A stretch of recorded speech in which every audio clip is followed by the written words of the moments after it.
Time now for Media Watch with Emma James. Good evening, Emma. Hello. You've been taking a look at how the world's media have been reacting to the Pope's very diplomatically tricky visit in Burma. Yes, I don't think there's ever been a papal visit where words have been quite so important in terms of what the Pope can and can't say. Now, he's been told that he shouldn't refer to the Rohingya Muslims because that could stoke up a backlash. The Myanmar Times, fairly unsurprisingly, has a very sternly worded article where it says it is anticipated that the pontiff will focus on peace and compassion and will be careful not to trigger a backlash over what they refer to here as the Rakhine issue. Now, the Rakhine issue, for those of you who don't know, the UN and the US have called that ethnic cleansing. So very, very different interpretation of the two things.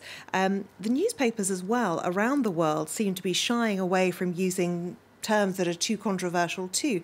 The Telegraph in the United Kingdom says the Pope lands in Burma ahead of a meeting with the general blamed for the Rohingya exodus, which seems a really odd word to use. They're not just wandering off of their own volition. The Rohingya people have been persecuted by the Burmese military. Looking to at the New York Times, they're going with Pope Francis arrives in a Myanmar tarnished by the Rohingya crackdown.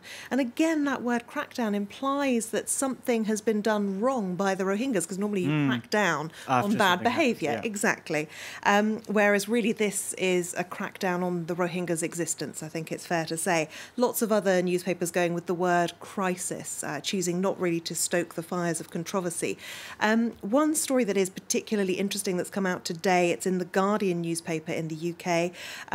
The military in Burma are being accused of wiping out a network of Rohingya reporters. Now, these aren't journalists per se. They are basically citizen reporters, men and women armed with mobile phones and nothing more.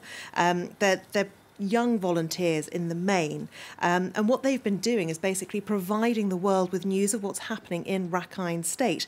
But now 95% of these mobile citizen reporters, as they call them here, are missing. Now, the network was established back in 2012. It grew to the point where they had 2,000 people working on it last year.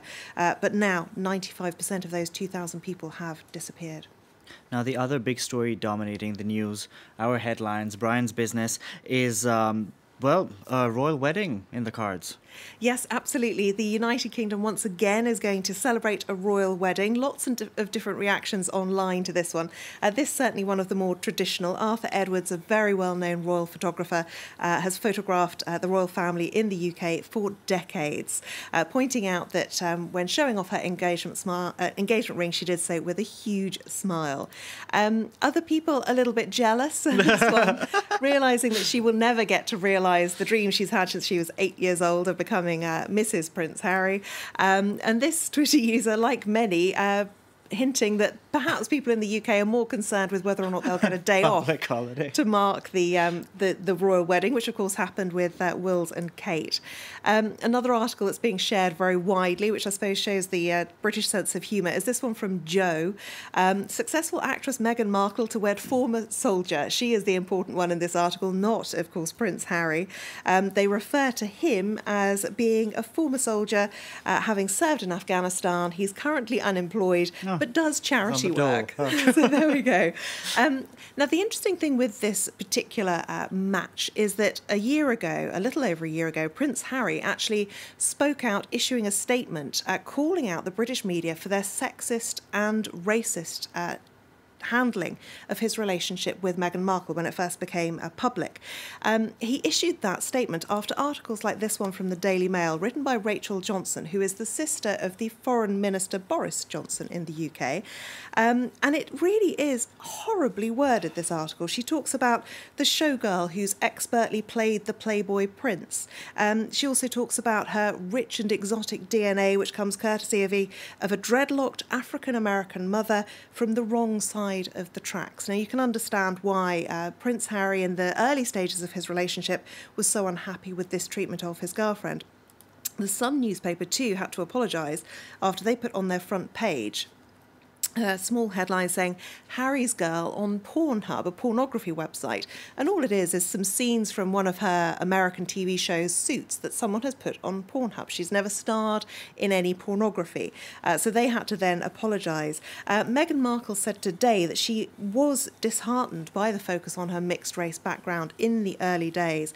She'll be even more disheartened by this particular article in The Spectator. One of the most hateful things I think I've read in quite some time. I can't show it to you because it's behind a paywall, but I have read it, and I'm not about to pay for it to be able to show it to you because it's just not worth it.